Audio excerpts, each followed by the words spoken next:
कहानी की शुरुआत मॉन्यूमेंट वैली के उन रोंगटे खड़े कर देने वाले दृश्यों से होती है जिन्हें देखकर किसी की भी रूह कांप जाए। यहाँ की सपाट और सीधी पहाड़ियाँ जितनी खूबसूरत लगती हैं, असल में उतनी ही जानलेवा और धोखेबाज होती हैं। यहाँ पर हम देखते हैं कि 5 लोग इन सीधी पहाड़ियों पर चढ़ने की कोशिश कर रहे हैं। इन 5 क्लाइंबर्स में से 3 लोग एक ही फैमिली के सदस्य हैं। डैड का नाम रॉयस है, जो एक बहुत ही अनुभवी और पुराने पर्वतारोही हैं। उनके साथ उनकी बेटी एनी और बेटा पीटर भी हैं। इनके अलावा 2 और लोग इस टीम का हिस्सा हैं, लेकिन वो इतने एक्सपर्ट नहीं हैं और यही इस हादसे की सबसे बड़ी और काली वजह बनने वाली थी। सूरज की तेज तपिश और पहाड़ों की ऊंचाइयों के बीच ये 5 धीरे धीरे ऊपर बढ़ रहे होते हैं। वो 2 लोग जो रॉयस और उनके बच्चों से थोड़ा ऊपर चढ़ रहे थे, अचानक अपना बैलेंस खो देते हैं। पहाड़ की फिसलन भरी सतह पर उनका पैर टिका नहीं और अगले ही पल वो दोनों हजारों फीट की ऊंचाई से नीचे की तरफ गिरना शुरू कर देते हैं। अब सबसे डरावनी और रोंगटे खड़े कर देने वाली बात यह थी कि ये 5 लोग एक ही रोप यानी रस्सी से आपस में बंधे हुए थे।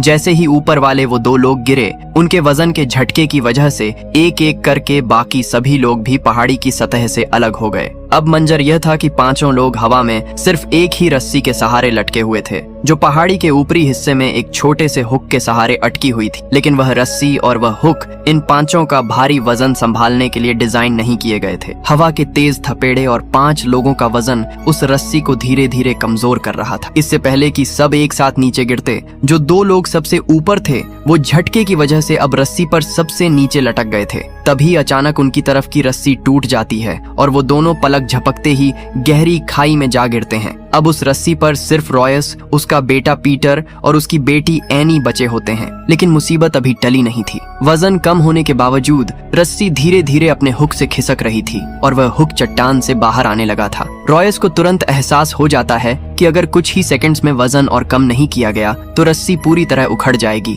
और उसके दोनों मासूम बच्चे भी उसके साथ मारे जाएंगे। रॉयस अपनी बेटी एनी से चिल्लाकर कहता है कि वह पहाड़ी की किसी दरार में क्लैंप लगाने की कोशिश करे ताकि रस्सी को थोड़ा और सपोर्ट मिल सके और हुक पर दबाव कम हो जाए। एनी अपनी पूरी ताकत लगा देती है। उसका शरीर कांप रहा है, लेकिन उसका हाथ उस दरार तक नहीं पहुंच पाता जहां वह क्लैंप लगाकर सबकी जान बचा सके। रॉयस सबसे नीचे लटक रहा था और उसके ठीक ऊपर उसका बेटा पीटर था। रॉयस एक ऐसा पत्थर दिल फैसला लेता है जिसे सुनकर किसी का भी कलेजा फट जाए। वह अपने बेटे पीटर की तरफ देखता है। उसकी आंखों में पिता का प्यार और बच्चों को बचाने की तड़प साफ दिख रही थी। वह कहता है, पीटर, चाकू निकालो और मेरी रस्सी काट दो। पीटर और एनी यह सुनकर सन्न रह जाते हैं। एनी चीख चीख कर पीटर को मना करती है कि वह ऐसा खौफनाक कदम न उठाए। पीटर का पूरा शरीर कांप रहा होता है। वह अपने ही हाथों से अपने पिता की रस्सी कैसे काट सकता था। उसे पता था कि रस्सी काटते ही उसके पिता हजारों फीट नीचे गिर जाएंगे। आखिरकार अपनी आंखों में आंसू लिए और भारी मन से मजबूरी में पीटर चाकू से रस्सी काट देता है। रॉयस तेजी से नीचे गिरता है और अपनी जान दे देता है। अब कहानी यहाँ से 3 साल आगे बढ़ती है। उस भयानक हादसे ने पीटर की रूह को झकझोर कर रख दिया था। पिता की मौत का गिल्ट उसके मन में इस कदर घर कर गया था कि उसने पहाड़ों पर चढ़ना हमेशा के लिए छोड़ दिया।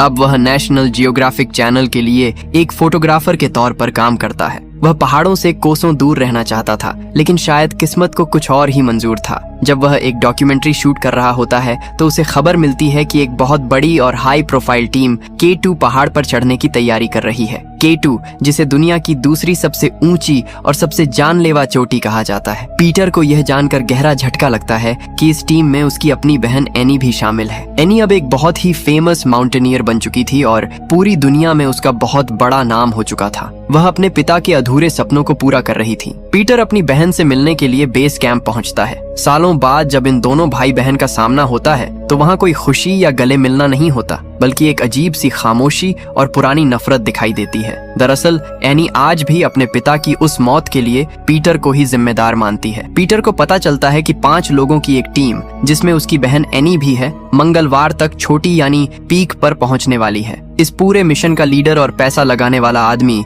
एलियट वॉन है, जिसने हाल ही में एक एयरलाइंस कंपनी खरीदी है। उसकी योजना यह थी कि जब वह K2 की चोटी पर खड़ा होगा, ठीक उसी समय उसकी एयरलाइंस की पहली फ्लाइट पहाड़ी के ऊपर से गुजरेगी और दुनिया को उसकी ताकत का एहसास होगा। चढ़ाई शुरू होने से एक रात पहले इलियट वहाँ एक बहुत ही शानदार पार्टी देता है। सभी लोग खुश थे, लेकिन तभी वहाँ एक रहस्यमयी और गंभीर आदमी आता है जिसका नाम विक है। विक एक बेहद अनुभवी क्लाइंबर है जो पहले भी K2 की चोटी पर जा चुका है और उसे वहाँ के चप्पे चप्पे और वहाँ के बदलते मिजाज की पूरी जानकारी है। विक सीधे इलियट के पास जाता है और उससे पूछता है कि अगर ऊपर मौसम खराब हो गया तो वह क्या करेगा। इलियट अपने पैसे के घमंड में चूर होकर कहता है कि उनके साथ दुनिया का सबसे बेहतरीन मौसम का एक्सपर्ट है और अगले 2 महीनों तक मौसम खराब होने का कोई भी सिग्नल नहीं है। विक उसे चेतावनी देते हुए कहता है कि पहाड़ों पर मौसम किसी का सगा नहीं होता और अगर एक बार तूफान आ गया, इलियट उसकी बात को मजाक में उड़ा देता है। इसके बाद विक वहाँ से चला जाता है, अपनी दाढ़ी बनाता है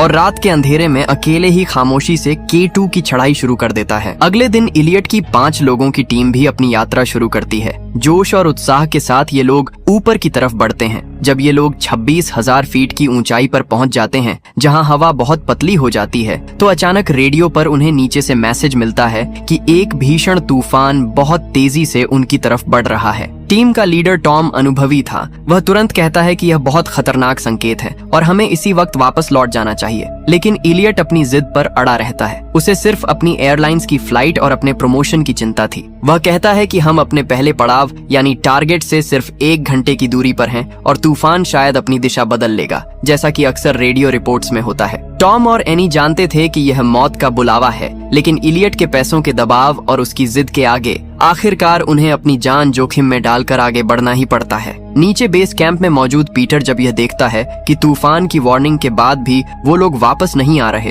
तो उसकी घबराहट बढ़ जाती है। उसे अपने पिता को खोने का दुख याद आता है। वह फिर से रेडियो पर टॉम से संपर्क करता है और चिल्लाकर बताता है कि दक्षिण दिशा से बहुत ही भयानक तूफान उनकी तरफ आ चुका है और अगर वो अब भी नहीं मुड़े तो कोई नहीं बचेगा। लेकिन इलियट एक बार फिर अपनी चिकनी चुपड़ी बातों से टॉम को कन्विंस कर लेता है। पीटर अपनी दूरबीन से बेबसी के साथ देख रहा होता है कि उसकी बहन एनी मौत के बिछाए हुए जाल की तरफ कदम बढ़ा रही है। वह पहले ही अपने पिता को खो चुका था और अब वह अपनी बहन को किसी भी कीमत पर खोना नहीं चाहता था। तभी ऊपर पहाड़ पर कुदरत का असली तांडव शुरू हो जाता है। अचानक एक भीषण बर्फानी तूफान आ जाता है। बर्फ की मोटी चादर और हड्डियों को गला देने वाली ठंड के बीच ये 5 लोग बहुत मुश्किल से आगे बढ़ रहे होते हैं। तभी अचानक एनी के पैरों के नीचे से बर्फ की एक बहुत बड़ी सतह खिसक जाती है और वह 2 चट्टानों के बीच बनी एक बहुत गहरी खाई में गिरने लगती है। क्योंकि ये सभी एक ही रस्सी से बंधे हुए थे, एनी के गिरने के साथ साथ बाकी लोग भी नीचे की तरफ खींचने लगते हैं। लेकिन किस्मत से जब एनी सतह से थोड़ा ही ऊपर लटक रही होती है,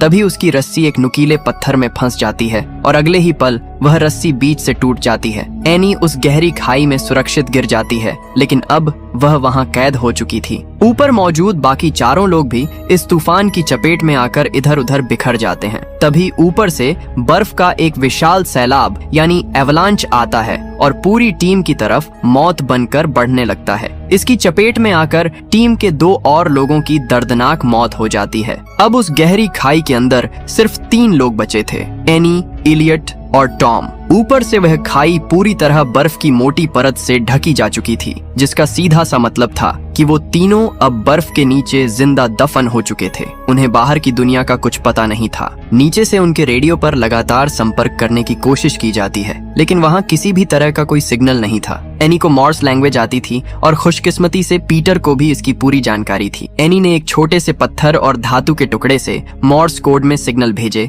जो किसी तरह नीचे लगे यंत्रों ने पकड़ ली। पीटर को जैसे ही यह पता चला कि उसकी बहन अभी जिंदा है, उसकी जान में जान आई। लेकिन अब वक्त उनके खिलाफ था। विशेषज्ञों का कहना था कि इतनी ऊंचाई पर और इतनी ठंड में ये लोग 36 घंटों से ज्यादा जिंदा नहीं रह सकते, क्योंकि उनके पास ऑक्सीजन और जरूरी दवाइयों की बहुत कमी थी। सबसे बड़ी समस्या यह थी कि बर्फ के नीचे उनकी सटीक लोकेशन का पता कैसे लगाया जाए और वहां तक पहुंचने के लिए इतनी विशाल बर्फ की दीवार को कैसे हटाया जाए। यह नामुमकिन जैसा लग रहा था। पीटर अपनी बहन को बचाने के लिए खुद ऊपर जाने का फैसला करता है, भले ही उसकी अपनी जान चली जाए। इसके लिए वह आर्मी के पास जाता है और उनसे नाइट्रोग्लाइसरीन के शक्तिशाली बम मांगता है। ये बम इतने खतरनाक थे कि थोड़ा सा झटका या सूरज की सीधी रोशनी पड़ते ही ये अपने आप फट सकते थे। इलियट की कंपनी 50 लाख रुपए के इनाम का ऐलान करती है ताकि कोई और भी इस खतरनाक मिशन पर पीटर के साथ जा सके। पैसों के लालच में एक टीम तैयार हो जाती है, लेकिन सफर शुरू करने से पहले पीटर को सलाह दी जाती है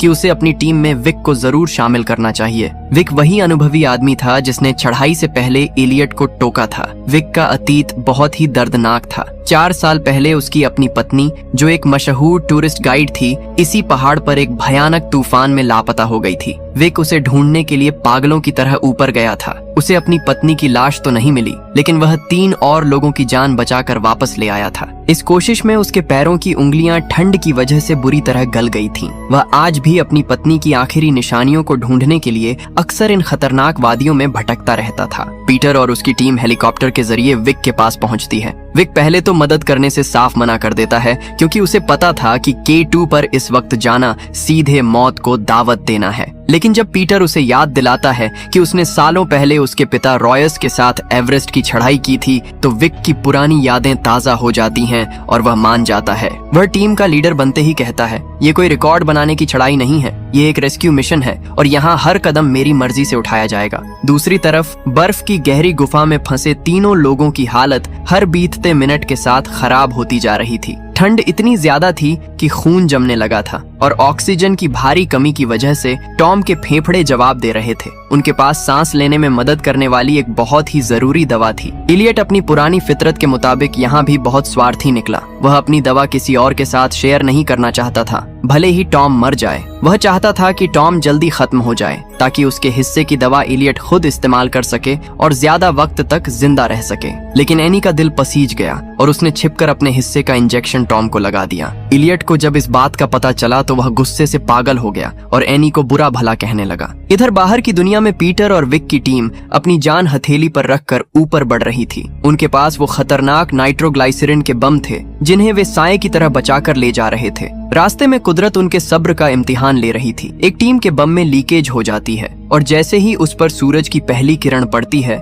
वहाँ एक इतना जबरदस्त धमाका होता है कि पूरा पहाड़ हिल जाता है और टीम के 2 सदस्य वहीं मौत की नींद सो जाते हैं। इस धमाके की वजह से बहुत सारी पुरानी बर्फ अपनी जगह से हटती है और विक को अचानक वहाँ एक लाश का हाथ दिखाई देता है। वह पास जाकर देखता है तो उसकी चीख निकल जाती है। वह और कोई नहीं बल्कि विक की अपनी पत्नी थी, जिसकी तलाश वह 4 साल से कर रहा था। उसकी लाश आज भी बर्फ में वैसी ही सुरक्षित थी। विक ने उसकी उंगली से अपनी शादी की अंगूठी निकाली और उसे अपने गले के लॉकेट में डाल लिया। तभी पीटर को वहाँ एक छोटा सा मेडिकल बॉक्स मिलता है, जिसे देखकर विक के पैरों तले जमीन खिकल जाती है। उस बॉक्स से एक ऐसा कड़ा सच सामने आता है जिसे जानकर किसी का भी खून खौल उठे। दरअसल 4 साल पहले जब विक की पत्नी तूफान में फंसी थी तो इलियट भी उसी के साथ था। इलियट ने खुद को बचाने के लिए विक की पत्नी की सारी डेक्सामेथासोन दवा चुरा ली थी और उसे तड़पने के लिए अकेला छोड़ दिया था। विक को अब समझ आ गया था कि उसकी पत्नी की मौत का असली जिम्मेदार कोई और नहीं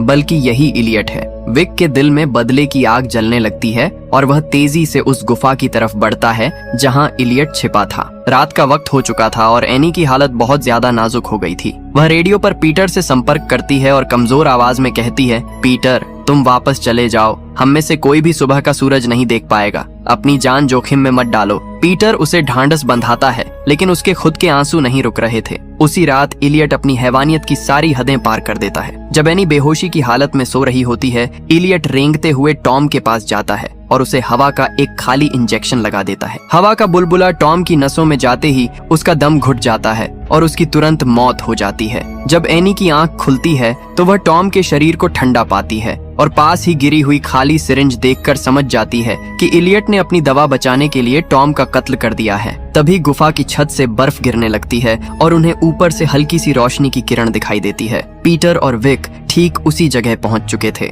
वे अपनी पूरी सावधानी के साथ नाइट्रोग्लाइसरीन का आखिरी बम वहां सेट करते हैं और एक जोरदार धमाका करते हैं जिससे गुफा का मुंह खुल जाता है। पीटर तेजी से अंदर उतरता है और अपनी बहन एनी वह उसे रस्सी से बांधकर ऊपर खींचने की तैयारी करता है। तभी विक और इलियट का आमना सामना होता है। विक के पास मौका था कि वह इलियट को वहीं खत्म कर दे, लेकिन वह एक सच्चा पर्वतारोही था। वह नफरत के बावजूद इलियट को भी रस्सी से बांध देता है, लेकिन तभी पहाड़ का वह हिस्सा अचानक धंस जाता है जहां ये सब खड़े थे। अब मंजर बिल्कुल वैसा ही था जैसा 3 साल पहले था। पीटर सबसे ऊपर चट्टान को पकड़े हुए था और नीचे रस्सी पर एनी, विक और इलियट एक के नीचे एक लटके हुए थे। पहाड़ की मिट्टी भुरभुरी थी और हुक धीरे धीरे बाहर निकल रहा था। विक को तुरंत समझ आ गया कि रस्सी सबका वजन नहीं सह पाएगी और अगर उसने कुछ नहीं किया तो पीटर और एनी भी मारे जाएंगे। विक पीटर की तरफ देखता है। उसकी आंखों में एक अजीब सा सुकून था। वह अपनी जेब से वही पुराना चाकू निकालता है। पीटर चिल्लाता है,